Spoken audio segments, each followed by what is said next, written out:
Well, it is noon, so here we go. Clear this up for my gang here in Rochester. And let's do kind of a little bit of a precursor as to what you're going to look for this year. So we're going to have all of our Hot Topic Tuesdays, and we're going to have our Lunch and Learns. But of course, what we're doing differently this year is all of those learning opportunities will be the Hot Topic Tuesday. And as you heard us refer to today, it's the deep dive. So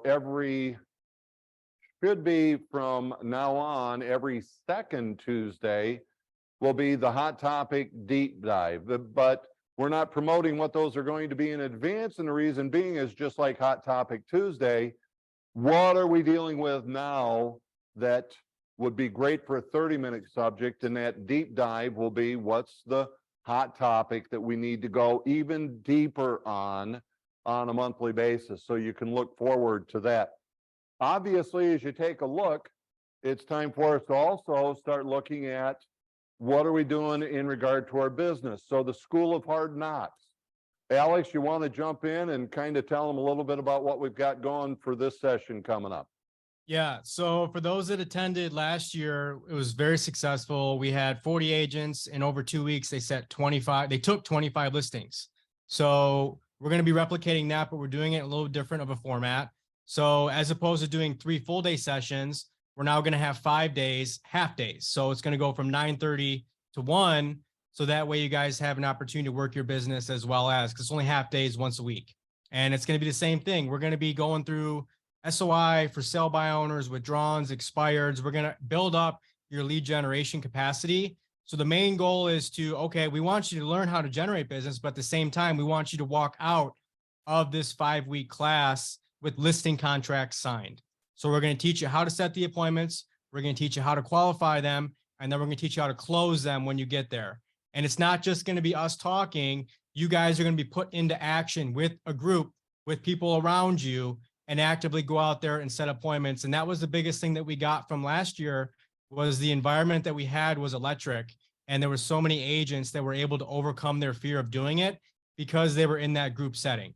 So if you're in that position where you feel like, hey, I want to get involved, I know I have to do more, but I'm not quite sure how to do it, or I'm comfortable to do it, this is something you need to be at, because we feed off each other. That environment is essential. And that's what we're going to create again this year. I like it. I like it. So know that in essence, it's less education, more action. That's the key behind School of Hard Knocks. It is the doing that is the real key. Along with that, then, we won't be doing what do I want to say? Top Gun. There. We won't be doing Top Gun. We will still do boot camp. But boot camp is now going to start being a virtual class. It'll be 9 sessions and held on a monthly basis. So that will be where all of the education will be based at, is in the virtual boot camp that will be held again on a monthly basis, 3 days a week for an hour-and-a-half session, times always announced. So unless Alex, you think anything else that we should give just kind of as an update to where we're at, I say we kick it in. You got anything? No, just that Sherry will be sending out a new video and flyer today for Hard Knocks. We'll be on the lookout for that. All right, so let's dig in. So price reductions, here's where we know the market is shifting, and there's a lot of things that are going on. So the first thing Alex and I have set up is we got 15 points for you to be able to make just notes with. Take notes as you go through with what we've got. Here's point number 1. Price adjustments start with a great listing presentation, which sounds kind of strange. But a price adjustment starts with a great listing presentation. If we do it right, it gets priced right up front. If we do the right things, it's priced right up front. We never even have to worry about it. However, if somebody does want to price higher because they can't see what the pricing strategies are, we'll talk about that, then we need to help them make the right decisions. Okay? So what I would say then is follow the process. follow the process. And if you're going, I don't know what that process is, well, then I would suggest that you probably make sure you get your name down for the School of Hard Knocks. Alex. Yeah. So here's kind of a good barometer to use that. And this is according to NAR, which is the National Association of Realtors, that if there is no offer after 2 weeks of being on the market or 10 showings, the home is overpriced between 3 and 5%. So So that's guys, yeah, I mean, the simple part to that is just think about it. If you got 10 showings and nobody offered, something's wrong. And a key part is that we just know we're out of balance. Again, if you don't know that term, come see us. But we're out of balance and we need to do something. If you've been on the market and you've had no showings, then what we know is for what people are seeing in regards to the property versus what you're asking, you're out of balance. You need to make an adjustment. But again, 10 showings, no offers, you're out of balance. And the simple part to that is we either do something to the property or we reduce the price. Now, we'll make sure that we use proper verbiage for that. Second, or point number 3, preview the competition prior to your listing appointment. How can we price the property properly if we don't know how it's going to look to the buyers in comparison to another home? So this is a particularly important. So if you've got a home that's in Rochester Hills Estates, I couldn't think of one, so, but it's where I'm at. So if you have one that's in a subdivision and it's a cookie cutter subdivision and you got 2 stories and a 2-story, then you need to know what other people are going to see when they come and look at your property. Preview it prior to the appointment, and all you've got to do is take 5 minutes, walk through the home, and now you can tell the seller, I've seen this home. I took the opportunity to preview it prior to coming over. Point number 4. So who sets the price? Is it us? Is it the seller? Who is it? Not us, right? It's not the seller. Ultimately, the buyer in the market determines the value, right? So keep that in mind when you're presenting your price. If the seller asks you, well, what do you think I should list at? What price do you think we need to be at? Look, my job is to give you the information as a seller. It's ultimately your home, right? You have to make that decision. I'm just here to help guide you to ensure that we put you in the best possible position to not only sell your home, but to get it sold for full market value, okay? And if you're not doing this, you need to implement this. Bring an updated local market report to every single listing presentation that you have. So if you're going on an appointment, let's just say in Rochester, bring what's going on in Rochester. What's the year-over-year change in inventory? What's the year-over-year change in days on market? What's the year-over-year change on average sales price, right? We have to show these sellers what's going on. Data is value in the seller's eyes, right? So the more data, the more information that you can share with the seller, the more valuable it's going to be. So just keep in mind, we don't set the price, the market and the buyer ultimately sets the price. And we got to keep that in mind when we're going through our CMAs. So here's point number 5 that we put down. In working for the price adjustment, we have a tendency to talk too much and try to provide too much information. So that's a key. Talk too much or provide too much information, you're going to confuse them. So it goes back to the point of never use blah, blah, blah when blah will do. So talk to the people, provide them the information, but don't overwhelm them. Going to be a key thing. So review quickly where you are. And we'll talk more about that as we get into the techniques used to be able to make these adjustments. Point 6, nothing else matters if the home is not priced properly. You can have the best marketing campaign in the world. You can have the best photographer in the world. You could have the best videographer in the world. You can spend $1 million on marketing, but if the home is not priced properly, never going to sell, right? So when you're dealing with these sellers, keep that in mind. We're not in the market that we were 6, 12, 18 months ago. So we got to stay ahead of the market, and we're no longer in a point to where we can start high and the market will catch up. That's not happening. right? So when a seller asks, well, what are you going to do to sell my home? Well, Mr. Seller, the first thing we got to acknowledge and keep in mind is number one important thing about selling a home is the price. Okay. If the price is not set right, it ain't going to sell. Point number 7. The market changes on a regular basis. The market changes on a regular basis. We need to accept it and be mentally prepared so that we can prepare the sellers. Because guys, here's how quickly it can change. You list the home today for $495,000. Tomorrow, the neighbor sells their home, which is essentially the same, and they put it on the market for $475,000. Guess what? The market just shifted on the home you've listed. Now, it's competition, and that's what we refer to active listings as, but that's how quickly the market can shift, and we have to be prepared to shift with it so that our sellers are prepared, and we just know that this is normal. The more it's normal for us, the more normal it would be for them and easier for them to make the price adjustment. Mm-hmm.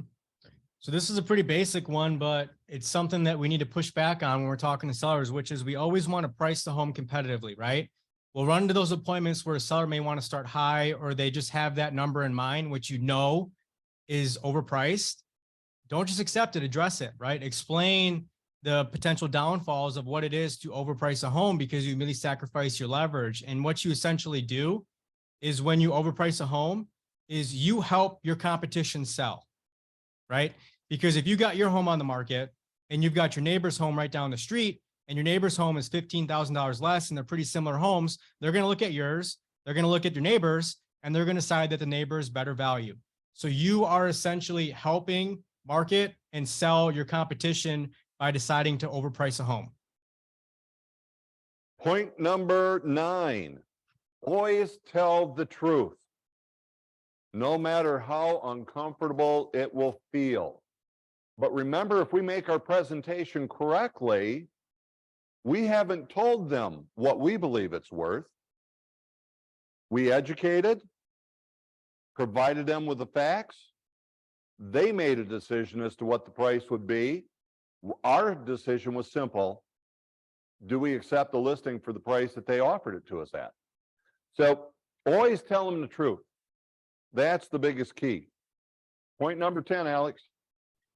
Point number 10, make sure you understand the cost of taking a listing and make sure you are clear and concise with your expectations. So what do you offer for customer service? Are you providing data? Are you providing showing feedback? This is the other thing that's going to make your life a lot easier. Guys, make sellers aware that only 15 to 20% of buyer's agents will actually provide showing feedback. Okay? Because if showing feedback doesn't get submitted, then it's our fault, right? The seller thinks that we're doing something wrong, or we're not talking, or we're not giving them feedback. I can blow up a buyer's agent all day long, but if they're not going to give me feedback, they're not going to give me feedback. So set the expectation at the listing appointment that 15 to 20% of buyer's agents will actually submit feedback. The rest won't, right? But keep in mind, how often are you communicating with your sellers? How are you communicating with your sellers? And you shouldn't go into it with a preconceived notion of, hey, I'm only going to communicate with you through text. Ask them, what is your preferred communication method? Phone call, text, email? How do you want to be communicated with? What time of day is best for you, right? Is it weekdays, weekends, afternoons, evenings, mornings?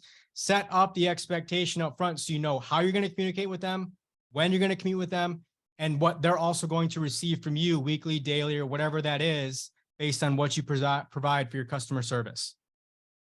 Put your time into it, add it in, and what's the true cost of taking a listing? Yep. All right. And then, oh, by the way, have a mindset with that I'll take it if I want it. When you're really good at the listing, you can go in with the mentality of, if I want it, I'll take it. Makes a lot of difference. Point number 11. Once the listing has been taken, overpriced. Otherwise, we know it, we've discussed it. Let them know that you're going to be updating them on that regular basis. regarding the price. And then what I would tell you is that follow-up that Alex just talked about, make sure it happens at least every 2 weeks. But better yet, as he suggested, ask them what's the preferred mode, how often do they want to hear from you? But typically, you're not going to want to let it go longer than 2 weeks. And we have tools that can help you with that. I think we're point number 12, Alex. Yep. So point 12, it's kind of a reframe. Same as education, right? We want to make sure that if we're getting a lot of activity on the house and we're not getting offers, that's the market telling us that we're out of balance, right? We have to make an adjustment. We have to make a price improvement, right? We're going to improve the property's value. And as we continue to go along later in this call, I'm going to show and tell you guys exactly what you need to be bringing to your your price reduction appointment and how you present and get a price reduction. Well, you just dropped one on them because that's a key. So he just gave you a little bit of a preview that there's a price adjustment appointment. Point number 13. Our job as an agent is to place the home strategically in the market by pricing it correctly and to drive as many buyers as possible to the home in order to negotiate the contract. Our job is not to be the one to sell it. Matter of fact, we're not likely to be the person who sells it. There's one of us in 15,000 other realtors. Who's really most likely to sell the property? Someone else. Our job is to market the property in such a way that it will cause somebody to come in and then decide to make an offer, of which the next part is negotiate that offer, negotiate it successfully, then we get it closed. But the key, it all starts with the price. All starts with the price. Cheers, bud. Yep. So 14, prices are fluid, right? The market's always changing. You can't just set a price and then 3 months later expect to be in the same position, especially what's going on right now, right? So I would advise monthly, at least give them a monthly market update of what's going on in their market, right? How many homes have sold? How many homes have sold in the area that's, within their area? What are they selling for? What's the average days on market? What's the average sales price year over year? Update them based on what's going on. Monthly, I would say monthly minimum, provide them with what's going on, because if you do have to do a price reduction, that's going to set it up and make it easier for you because you've already teed up and showed them what's been going on in the market and what you have to do to stay ahead, which is that price improvement. So point number 15, before we move on, is the simple one. What's best? That we tell them the price that they don't want to hear, or that they tell the price themselves, that they come up with the price themselves, that it is realistic and competitive as an asking price. So is it best that we tell them or that they tell us the realistic price? Obvious answer. Now, question is how do you do that? And again, you've been with us before, follow the process. If you're going, well, what is the process? Well, I think we need to sign up for the School of Hard Knocks. So that's the 15 points that we wanted to start you off with. So next, let me just run through, guys, with a reminder. For most of us, this is simply a reminder, but let's take pricing back down to the basics, what we'll call the reducing it to the ridiculous. Now, I want to say that the best salesperson has the heart of a teacher, because that's where this starts. If we want them to tell us the price, then we've got to be a great teacher. Teach the seller how to price the property. To do that, we keep it real simple. Now, here's what we know. What makes a property comparable? I'm going to give you 6 things as a review. Number 1, most of us should be able to get number 1. Location, location, location. Number 1 is location. Everything starts there. We know that we could be a property on this side of the road in a same exact house across the road and we could have two far varying values because of the location. Number two is the style, the architecture. We want to compare apples to apples. So a two-story to a two-story, a tri to a tri, a quad to a quad, a bi-level to a bi-level. Okay. Number three, the size or the square footage of the home. Number four, the floor plan. And when we talk the floor plan, it's what it offers, not its layout, but 3 bedrooms with 3 bedrooms, 2 baths with 2 baths, and not having huge adjustments, because then we don't have to worry about, well, what's the difference between the house being exactly the same, but one's got 2.5 and the other's got 2. What's the difference in value because of that half? Or I have square footage that's 2,100 versus 1,800. What's the difference in value because of that? I don't want to get into scientific stuff. That's an appraiser's job. They have to do that. We've got to have some logic behind it, but here's the simple part. One that is larger is going to have more value because of its size. But if number 5, condition, is poor compared to one that is outstanding, they're not comparable properties. They're not comparable. They're not comparable because of condition. I don't want to make adjustments based on what I feel the difference in value is. 6, last one, amenities. Amenities. You might even refer to them as features. Example, a finished basement is a nice feature. Will it add value to the property? The answer is yes. If somebody says, yeah, but I got a finished basement, I just put $30,000 into that. Great. Probably cost you $15,000 because you're not likely to get the 30 back. But it is a nice feature. Now, here's the thing. Your finished basement compared to another property that's exactly the same house, but it doesn't have a finished basement, is it worth more? The answer is yes. Well, that's a simple way that we want to present the price. So those are the 6. Now, Alex, if you could, how do we use the 3 different areas or types of properties that we use, the active, the current, and the expired? Yep. So when we're talking about presenting for a price reduction, you want to bring active, sold, and expireds, obviously, right?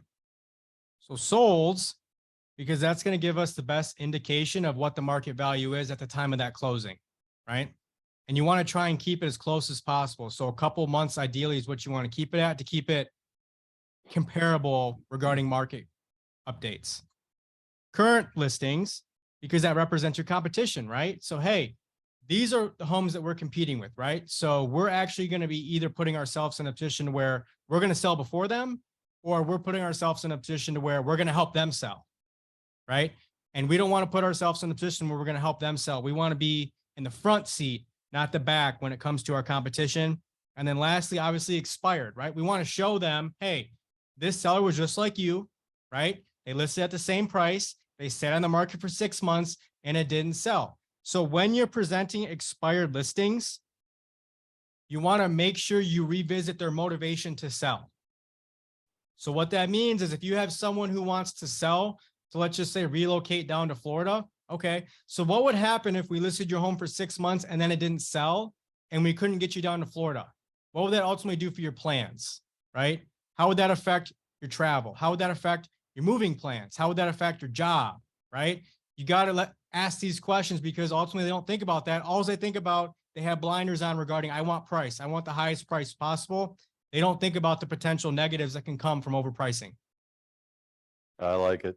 Hey, and here's a simple question. Why do we do it in writing? Why do we send them all of the information in advance regarding what we found regarding the facts, those homes that have sold, those that are currently on the market?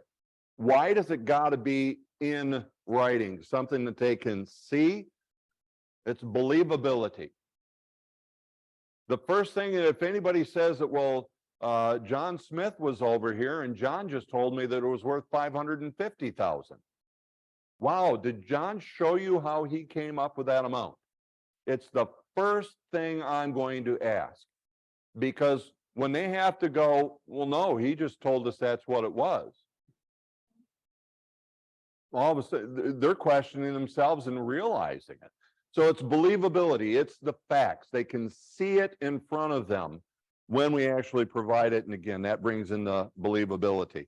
So guys, our next then is we're going to bring you a number of points or key concepts as to what it's going to take to get that price adjustment, price improvement. By the way, we've emphasized a couple of key phrases that you use: price improvement, price adjustment. Nobody wants to reduce their price. Nobody wants to reduce the price, but they understand that they can improve value by doing a price improvement. They can improve value by making a price adjustment, but nobody wants to go down. Okay, Alex, hit us with number one.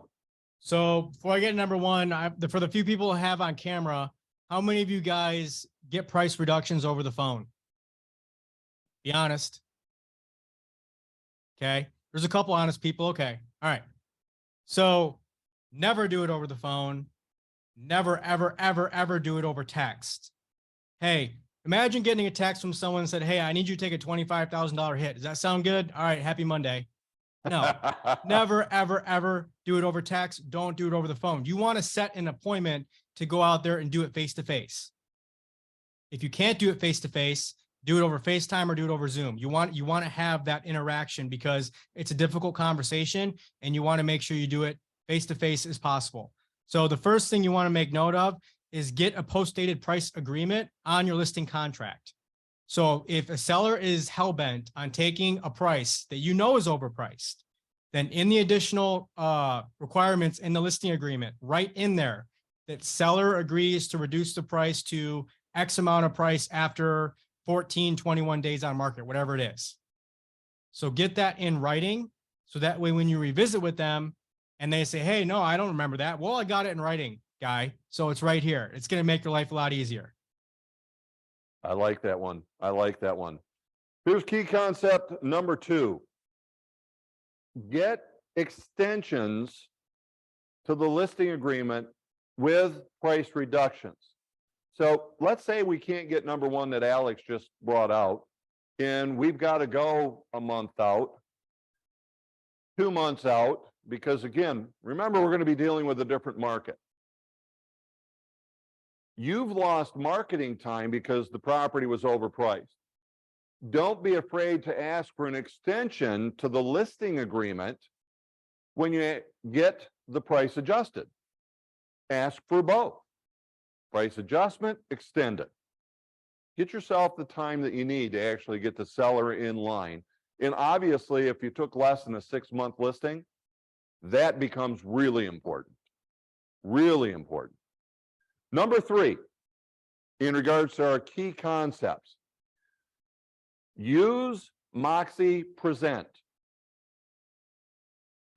Now, guys, we again did another shift in regards to the agent performance department, and we're doing more classes virtually because I will share with you that in the first 2 weeks, Bob has touched more of you than what he has by visiting face to face in an entire month. So we're getting a lot more of you moving in the right direction and embracing all of the Moxie tools. But use Moxie Present. And if you're going, I don't know what that is, Bob's got a calendar out there, and you can actually, with the Moxie presentations, the Moxie classes that Bob is doing, you can sign up online. But use Moxie Present. And here's the reason. When you do the search in Moxie Present, they will have a link that will forever update, meaning that they'll already know new active listings, new competition. They will know that those that were active that are now pending, those that were pending are now sold, those that were active that expired. If you included it in regards to the search, It's a live link and it will always update. So if they use that, guess what? Your presentation when you meet with them is a lot shorter because they've had the information up front if they've been reviewing it. So Moxie Present is a huge one for you to be able to use. Okay. And Can I Alex, I interject forgot to something put real that up. quick? I'm sorry, go ahead. Darwin. Go ahead. Who's that? Martha. Hi, Martha. I met with one of my agents today who is self-proclaimed not techie at all. And we went through the listing presentation. She wanted some help getting it up and running. And at the end of it, she said, "Oh, wow, that was a lot easier than I thought it would be." Oh, so true. You know, I'll tell you, it's interesting. Technology tools, when we actually learn how to use them, become ridiculously simple. They're complicated until we get to know how to use them. So the key is, guys, embrace the technology. And this is one tool that is far simpler to use than you could even imagine. And our buddy Bob does a great job in regards to that. All right, next key concept I want to give you. The 4 components to a successful sale. Now, this is verbiage, dialogue, it's knowledge, but ask any real estate agent. Matter of fact, ask any seller if any real estate agent ever talked to them about the 4 factors or the 4 components of a successful sale. Now, here I've got 2, 4, I got 6 people in front of me. How many of you have just heard of the 4 components? Really? Ouch. I can't share with you with that. Only one person in my group has heard of the 4 components. Now, let me ask, can you tell me what they are? Are you looking at me? No, actually, Stephanie, you should be able to do it. Actually, I was looking at somebody in the office here. Okay. She says, if you get me started, I could give you the 4. Stephanie, what are the 4 components? Do you know them? Yeah, I do. Let's hear it. Market, price, property, promotion. One more time. Market, can you hear me? Yep, you're good. I just want to have you repeat it for them. Market, price, property, and promotion. Okay. So you have what a good way is everybody remembers the MP3s or MP3 players. If you can remember MP3, it will help you remember what they are. Okay. So market, and I would put it in this order, by the way, because it will help you when you go to educate or present it. So the market, promotion. So put promotion number 2, then the property and price. Because here becomes the simple part to it. If those 4 components are all in place and we've adjusted them to match each other, the property will sell, and it will sell in less than 30 days, regardless of the market.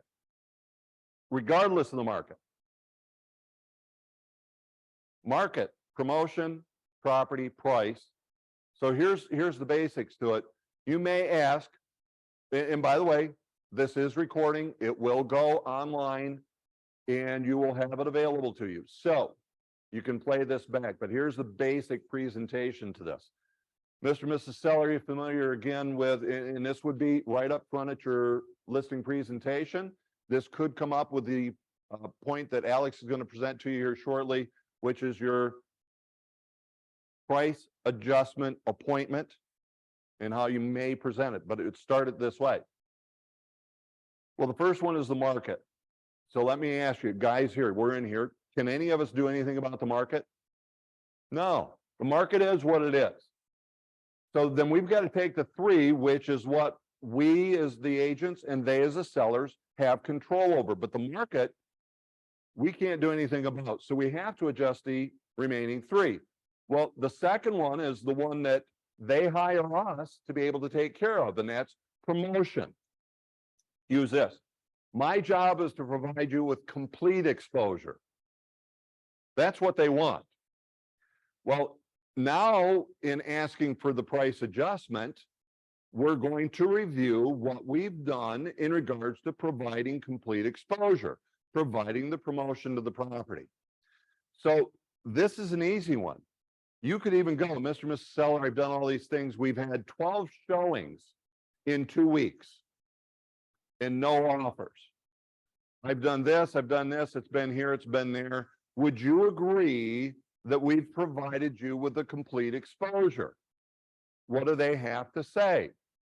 Yes. Great. Then that leaves only 2 things: the property and the price. And we have to get those in balance.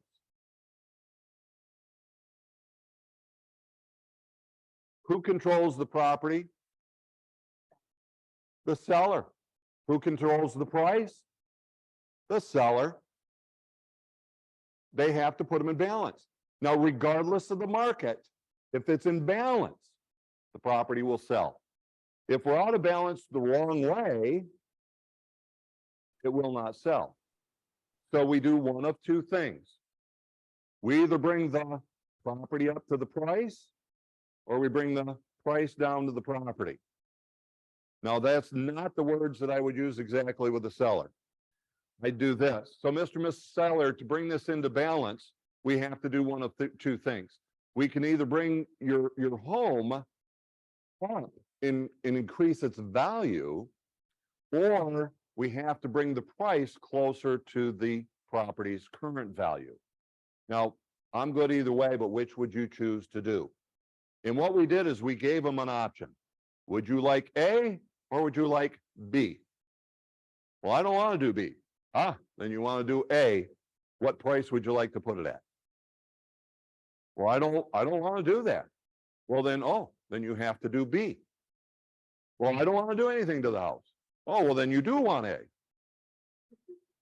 No, I don't want that either. Well, then you don't want to move. You see, it really does make it that simple when you understand these 4 components and you can explain it to them that way, because it brings it down. Mr. and Mrs. Seller, your house selling or not selling, you moving to Texas or not moving to Texas, is squarely upon your shoulders. Don't blame me. And they've already done that with the way that we presented those 4 components. Okay. Real quickly, there's 3 pricing strategies because we have 3 types of markets. We have a rising market, we have a stable market, and we have a falling market. Well, then the 3 pricing strategies go with that. Because if I have a rising market, here's the value of the property, and here's where they want to price it. Can they do that in a rising market? Yeah. Why? The value will catch up. Stable market, they have to bring their asking price basically to what the value of the property is. Take a look, gang. Right now, that list to sale price ratio is pretty much right at the same amount. We haven't seen prices fall. The average price, the median price, it really hasn't fallen. What's going on? People have done a rising market pricing strategy. What's not happening? So what are they having to do? That's the reason we're talking today. By the way, the other one, falling market. They have to get ahead of the market. Why? The market's going to catch up. If they don't get ahead, market shifts, they go, market shifts, they go, and they're chasing the market versus getting ahead of it, causing it to sell. So those are the 3 pricing strategies, and you should be able to review that with sellers. Here's another one. Oh, Alex, that's yours, number 6. Yeah. So another option you have is hiring a third-party appraiser to come out and do a third-party analysis, right? Unbiased, unprejudiced, come out, give us your opinion on price, and ultimately it'll help give you a better barometer of what's going on. So that's always an option. If you really guys are just lost, or if you're going back and forth on price, offer to do that. But the thing that we've kind of been building up to is the actual, price reduction, price adjustment appointment. So you want to go out and set an appointment to meet with these guys face to face. So what are we going to bring? So make sure you guys make note of this because you want to make sure you commit and bring all this stuff with you. The first thing you want to bring is average days on market change.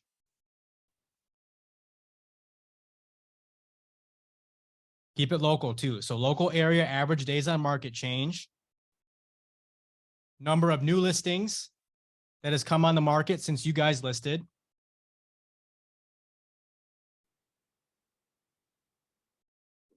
The number of comparable homes that have reduced their price since you've been on the market.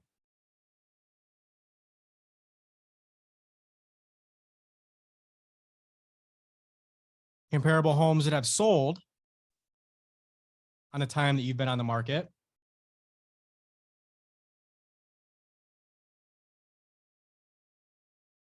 You're also going to want to bring an updated CMA.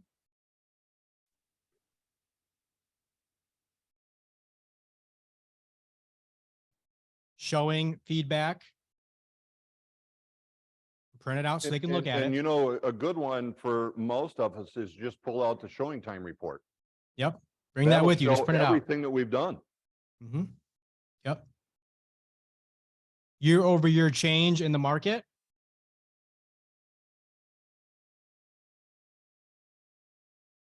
And then a summary of your marketing efforts. So that could be your data analytics from your website, from all the stuff that you've done. Just make sure you bring that information so they can actually see what it is that you've been doing. Okay. Because, yeah, Kim, go ahead. You're muted. I can't hear you. Thanks. Yep. Quick question. So the data that you're getting for these new listings and the homes that have reduced and the ones that have sold, where are you pulling those from? Is that coming from Realist or where? So I get all my information from either RealComp Okay. or Showing Time Stats. So if you go into Showing Time Stats and you do the indicator report, it'll give you a year-long printout of the entire MLS of what's going on in the market. And it breaks it down into 15 slides. So that way the sellers can see what's going on. That's what I use for my agent's report, but there's tons of data between RealComp and Showing Time. Those are the two that I use. Great. Matter of fact, Thank what I you. would add to that, Kim, would simply be this.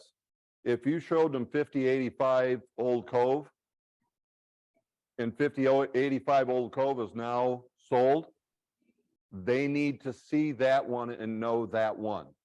If there was 6085 Timber Ridge and that was one of your comparables, they need to know that. If there is now 1386 Meadowbrook, and again, all in the same neighborhood, that's now a competitor. I need to bring that with me and update them. We're really just going, here's what was and here's what is. So I'll throw back again. Remember that if you use Moxie Present, they have a live link that will update them the activity based upon how you did your search. So again, Moxie Present is a huge, huge tool that could simplify much of what Alex just gave you listed out here. Yep. So that's what you're going to want to bring, right? But what are we going to do, right? Because one of the first questions a seller asks is when we ask for a price reduction, they ask us, well, will you reduce your commission? Will you cut your commission, right? Well, no, because in actuality, I now have to do a lot more work to completely remarket and rebrand this property. So why would I want to do more work for less money? That doesn't make any sense, right? But we have to show them what we're going to do to justify not only that reduced price, but our also 6% commission. So we're going to commit to something called a remarketing campaign. Okay. And so what I'm going to do for you is the first thing I'm going to do is I'm going to update the MLS look. I'm going to make it look completely different. Write a new description, change up the photos. And one of the best ways you can do that, write up a new description and change the primary listing photo. It looks like a brand new listing. Okay. I'm going to reach out and broadcast the price improvement to all of the past showing agents. So I'm going to reach out to every single one, and you can do this in Showing Time. It's super easy. Send out an announcement, right? But ideally, give them a call or shoot them a text, let them know of the updated price. We're going to commit to a new marketing campaign through Moxie Promote. So if you don't know how to do that, reach out to Bob, because I'm sure he'd be more than happy to walk you through that. There's tons of tools in there. We're also going to do a social media campaign through video. And so what that means is you literally just take your iPhone, walk through the house and shoot a video of the house and post it online, right? Or if you do an open house, do a video of the open house, record yourself, cut up a video and put it online. That's it. Do a social media campaign. And even then, it's just as easy as going into Facebook, going live. Yeah. Walk through the house, look, somehow there was a video that got released yesterday in Extraordinary Agents that showed how easy it is to flub up a video. Yeah. Yeah. You- Yeah. Okay, if you haven't seen it yet, just go ahead and look at Extraordinary Agents. Alex and I on there showing how and what we do in regards to getting a video set. So look, we're not perfect. Walk through a house, go live.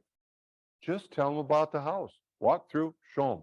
There's nothing wrong with a little silence as you're walking through a house, but get it out there. Live is a great way to be able to get a lot of people, a lot of attention. Yeah. And it should be a part of your marketing plan, right? So when you take a listing, that should be part of your pre-marketing plan, which is doing a video saying, hey, I just listed this home. It's coming on the market in 2 days, whatever that is, and start promoting it. Not only is it promotion and marketing for your seller's property, but it's also marketing and branding for yourself. You're reminding people that you're out there and you're taking business and you have houses to sell, as well as just sold, right? Hey, I just sold this home. It sold for X amount of price. If you or anyone else is thinking about selling, please contact me, right? Closings, take pictures, take videos with your clients, post it online. Social media is an unbelievable resource. It's a prospecting tool. That's why I now view social media as a prospecting tool. That's what it is. There's no better system that's in place that can connect you with your entire SOI and provide you video, pictures, text, all that, and it's free. So utilize social media as a prospecting tool. Did we complete all that, Alex? So I kind of went through my own thing, but if you want to hit your points, you can hit those. You know what? I want to go back to one of our first points, which is, well, here, let me remind everybody, you've heard of the KISS principle, right? Everybody's heard of KISS principle. Who's online that can share with everybody, if you haven't heard of KISS principle, what the KISS principle is? Keep it simple, stupid. Well, I didn't know that one. I heard it as keep it simple, salesperson. That's the one I know. Keep it simple, stupid. I like it, John. Thank you. Yeah, keep it simple, salesperson. So if we can get this done with blah, because we've done a lot of proper communication, we talked with the seller in advance. I would give you an okay to call the seller and say, hey, Jeff, you remember when we listed the property, we talked about our pricing, where we thought we were and what we might have to do? Yeah, well, you know the number of showings we've had because we've talked about that. Yep, we're up to 12. And Jeff says to me, well, it sounds like we need to go ahead and do that adjustment. Would we be okay with making that adjustment over the phone because of this? Yes. And what we should get is a signed, probably change of status agreement, but something that will go in the file, talk with your manager, find out what's acceptable, but best if we get them to sign that it's a adjustment to a certain price. Keep it simple. If they want to adjust the price, let them. It's crazy that I have to say that, but let them. That's keep it simple. If you get there and you say, and again, I like to start with the 4 components. Mr. and Mrs. Seller, let's review these 4 components. And I go, so the key is that we've got to get this in balance. And they go, okay. And here, we've all had these types of houses. There's nothing you're going to do to the house, right? Because it could be immaculate, or it could be like what we were talking about earlier. It just doesn't make sense for the seller to put any money into it unless if they're going to do everything that needs to be done to the house. So bottom line is, if there's nothing that needs to be done to, or needs to be, or could be that makes sense, then what's the only thing that's left? They have to make an adjustment to the price. Well, if they'll tell me that, I'm not worried about going through all of the other stuff. I need to have what Alex has laid out for us. But guys, if they're ready Ask. And if it's a reasonable adjustment, let them do it. So your presentation then, your structure to it would simply follow the 4 components. And if you gave them information in advance, how much do you really got to talk to them? So it follows what Alex and I preached to you in regards to the pre-listing package. The process that we follow, so that when we get there, all we've got to do is lay out, here's the competition, here's the solds. What price do you feel we ought to put on your home to be able to get somebody to buy your home versus the competition? And that hopefully at that point, they tell us a realistic competitive asking price. Well, kind of following the same thing. So again, if Blah's going to do it, sell with Blah. If they're ready, let them make the adjustment to the price. If you have to, and it's a good long discussion, remind them of their motivation. What's the reason they're moving? It's not about the money. It's only going to be about the money if you don't remind them of what the real reason is that they're making this move. So it's not just moving to Texas. It's moving to Texas so they can be closer to their kids and their grandkids. That's the real reason. Remind them of that. Remind them of that when we asked them to set the original price. Remind them of that now that we're asking for a price reduction, a price adjustment, a price improvement. Now, here's the other part. Alex and I talked about this. How much do you ask for? How much of a price adjustment do you ask for? I'm going to give you percentages, but it might be the dollars. 5 to 10%. You're going to ask for 5 to 10% price adjustments. Why would I ask for a 10%? Because it needs to be minimum adjusted 5%. Right? So if I ask for 10, they'll say 5. If I say 5, well, why don't we go? You need to ask for more than you reasonably expect, because there's nothing wrong with me for asking a 10%, because it's probably going to be what it would sell for anyway. But ask for a 5 to 10% price adjustment, and it's ask for the large reductions. Because here, what's $1,000 on a $100,000 house? That's 10%, isn't it? No. 1%. No, gosh, but here, I went to a small rural public school. That's always my math was not especially. So that's 1%. 10% is 10,000. But if people overprice a property, what do they overprice it by to where it didn't even sell? Probably 10%. So what's it really need to be? Alex? Yeah, I just want to add on that too, because I mean, look, if you're at 250 and they say, okay, let's do 249. Okay, that's not going to do anything, right? Like that's not a price improvement. That's not going to do anything. Even 240, right? So you got to keep in mind 5,000 even. Yeah. People think that's a large adjustment. That's nothing. It's not, right? So if we're at 250, realistically, I would try and adjust it to 225, because from my point of view, if I have a buyer who thinks the home is worth 240, 235, 230, they would have written an offer for that. So we're not even in the right buyer pool yet.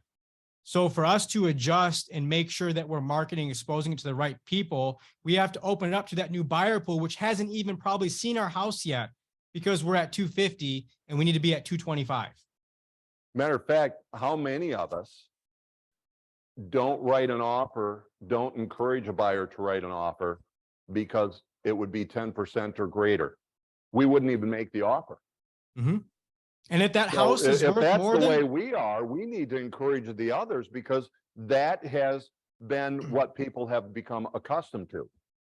Because shoot, 10% below, normally we just went through 10% above.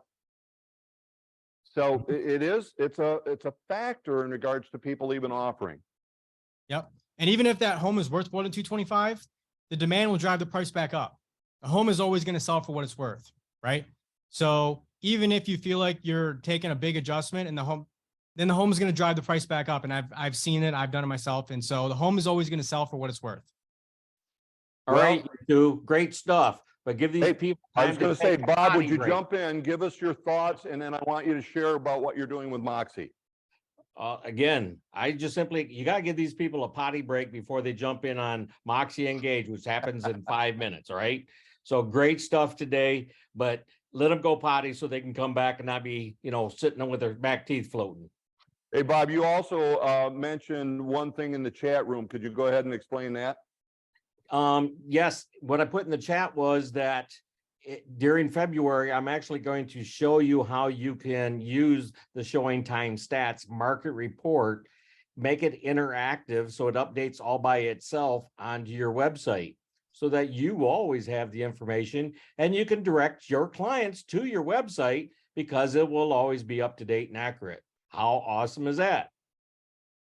Very cool. Very cool. So guys, we're going to say the last point that Alex and I had for you, the last key concept. You've got this adjustment, and he's already covered this, but just to wrap up, now that you got the adjustment, tell everybody about it.